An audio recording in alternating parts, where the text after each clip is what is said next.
Makikita sa CCTV ang 6 na kalalakihan na pumasok sa pawn shop at nilimas ang pera at alahas mula sa kahera. Ilan pa sa mga sospek nakitang suot-suot ang uniforme ng pulis. Pero sa investigasyon ng PNP, hindi pala ito tunay na pulis at nagpapanggap lamang ito.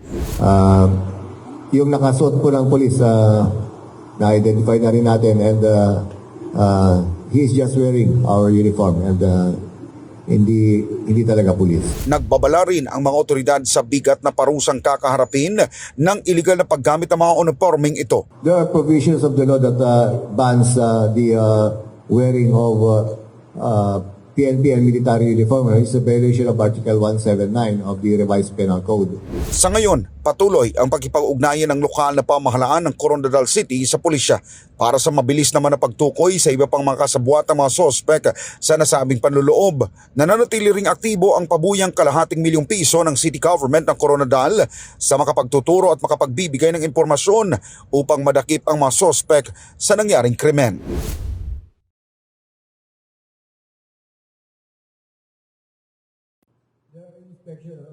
May lead na raw ang PNP sa nangyaring panluloob sa isang local pawn shop sa Coronadal City nitong nakaraang linggo lamang.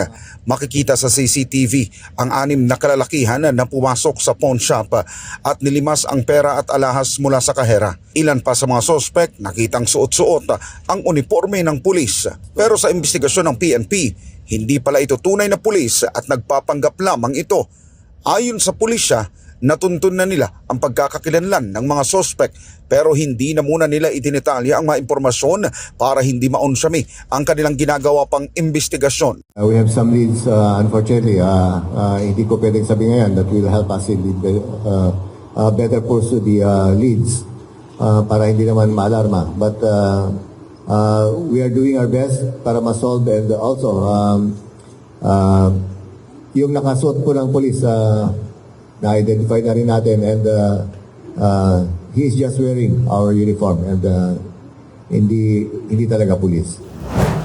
Hindi na ito ang unang pagkakataon na nagagamit ng mga kriminal ang police at military uniforms sa iba't ibang mga klase na iligal na mga aktibidad. Kung kaya patuloy ngayon ang paghihigpit ng mga otoridad sa pagsisiguro na lehitimo ang kanilang pinagbibilhan, kagaya na lamang ng paggamit ng recording o logbook para matiyak na opisyal na mga PNP personnel ang bumibili ng ganitong klaseng mga uniforme.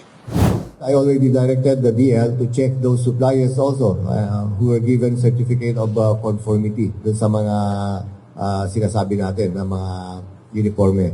With this incident, I will be actually I've directed already, aside from being a regular activity, i-re-emphasize natin ulit that they will be strict in implementing this law, this provision of the law, and also we will be watchful of these stores na dapat kung sino nararapat na bentahan. Sa panayam ng SMNI sa mga may-ari ng tindahan ng police at military uniforms, aminado naman sila na istrikto sila sa pagbebenta ng mga uniforme at iba pang police paraphernalia.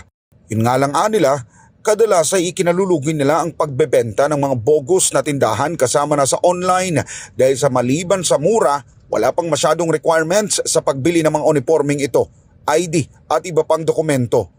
Bukod naman sa mga illegal na pagtitinda, nagbabala rin ang mga otoridad sa bigat na parusang kakaharapin ng illegal na paggamit ng mga uniforming ito. There are provisions of the law that bans the wearing of PNP and military uniform. It's a violation of Article 179 of the Revised Penal Code. And this will be aggravated lalo pag habang nakasuot ko ng mato at ginamit mo sa ibang sa mga krimen.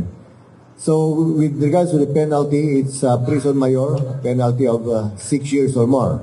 And gaya ng sinabi ko nga, and magiging aggravating po pag ginamit po sa krimen.